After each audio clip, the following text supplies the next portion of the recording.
أحسن الله إليكم وبارك فيكم ونفعنا الله بما قلتم وغفر الله لنا ولكم وللمسلمين.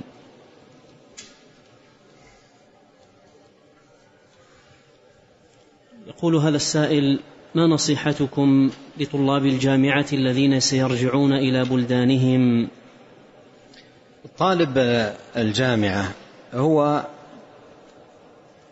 شخص أكرمه الله سبحانه وتعالى ومن عليه بمنة عظيمة أن يسر له هذه الرحلة المباركة الميمونة لطلب العلم في بلد الرسول عليه الصلاة والسلام مأرز الإيمان، وفي الجامعة الإسلامية، هذه الجامعة المباركة التي أسست على خير وتقوى من الله سبحانه وتعالى، فيحرص على أن يغتنم وجوده في الجامعة ووجوده في المدينة على التزود والتضلع من العلم والأخلاق والآداب، ثم إذا رجع يؤدي زكاة هذا الخير، فإن زكاة العلم بذله.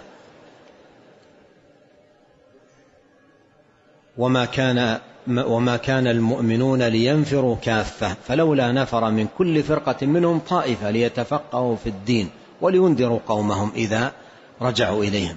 فإذا رجع يتعهد أهله، إخوانه، قرابته، جيرانه، ويضع لنفسه برنامجا. وعدد من الطلاب يمضي ومعه برنامج يعزم على أن يوفيه في رحلته، أشياء تتعلق به هو وأشياء تتعلق بمنافع يريد أن يوصلها إلى الآخرين. يعني مثلا بعضهم يضع من برامجه أن يحفظ مجموعة 40 النووية أو الأصول 3، وأن يجعل هذا وسيلة لنفعهم وثبات هذه الأصول عنده، فيراجع وهو يسمع هؤلاء، ويراجع أيضا ليلقي لهم تفهيما وتوضيحا للمعاني والمضامين، فينتفع وينفع، يستفيد ويفيد.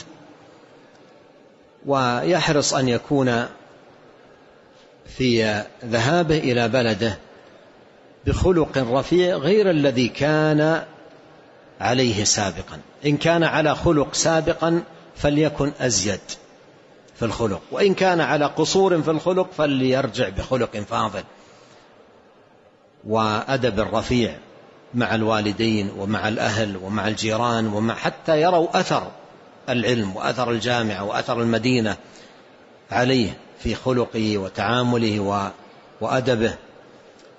وأن ينتبه إلى قضية مهمة جدا للغاية، وهي أن يكون قدوة، وهذه مهمة جدا.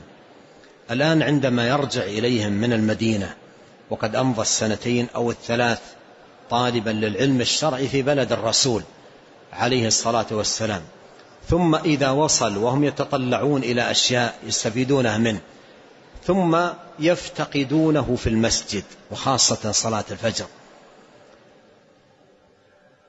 يفتقدونه في المسجد. إذا وقف يحدثهم بكلمة، العباد في المسجد ما تقبل نفوسهم شيء ما تقبل شيء مما يقول. إن حدثهم حتى لو كان بأشياء مفيدة نفسهم لأنهم يفتقدونه في فريضة عظيمة يثقل رأسه عنها ينام. بعضهم يطيب له السهر إذا رجع مع زملائه ومع أصدقائه وأصحابه، ثم يكسل عن صلاة الفجر، وهذه مصيبة من أعظم المصائب، مصيبة من أعظم المصائب. فلا يفتقدون، بل ينبغي أن يكون في الصف الأول، حتى لا يليق بطالب العلم إذا رجع إلى بلده أن يشاهده العوام في الصف الأخير، كل يوم بقي عليه ركعة وركعتين أو 3، ما يليق. بل ينبغي أن ينافسهم على الصف الأول والتبكير للمسجد، وأن يجلس مطمئنا يروا أثر العلم عليه. أما إذا رجع إليهم ووجدوا أن بعض العوام يغلبونه في العبادة. العلم لماذا؟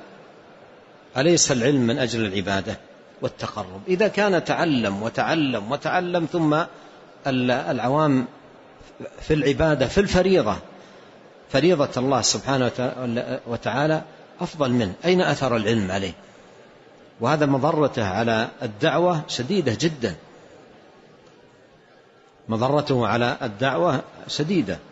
أحد الأشخاص يقول أنني مرة سمعت لواعظ كلاما قويا جدا أعجبني، يقول فأخذت أسأل عن بيته، قلت سأكون قريبا منه حتى أستفيد منه، قلت أصلي معه الفجر فما وجدته في المسجد، وجئت قلت عنده مسافر مرات، فسألت عن جماعته قال هذا ما يأتي صلاة الفجر، نادر أن يأتي صلاة الفجر.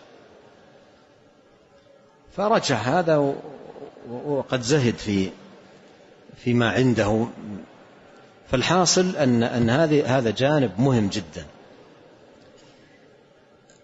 أن يحرص على أن يكون قدوة للناس، لا يكون قدوة لهم فيه، لأنه سبحان الله إن رأوا عليه تقصيرا وتفريطا وأيضا رأوا عليه بعض المعاصي سيقول العصاة إذا كان هذا الذي درس هذه السنوات هذه صفته وهكذا ينام عن الصلاة نحن معذورين ما تعلمنا مثله. ربما دخل عليهم الشيطان من هذا المدخل. فعليه أن يتقي الله سبحانه وتعالى وأن يحرص على اغتنام فرصة زيارته ويكثر من المكاسب العظيمة في رحلته. أسأل الله عز وجل المعونة للجميع والتوفيق والسداد والهداية إلى كل خير، وأن يصلح لنا شأننا كله، وأن لا يكلنا إلى أنفسنا طرفة عين، وأن يغفر لنا ولوالدينا ووالديهم وذرياتهم وللمسلمين والمسلمات والمؤمنين والمؤمنات الأحياء منهم والأموات. سبحانك اللهم وبحمدك، أشهد أن لا إله إلا أنت، أستغفرك وأتوب إليك. اللهم صل وسلم على عبدك ورسولك نبينا محمد.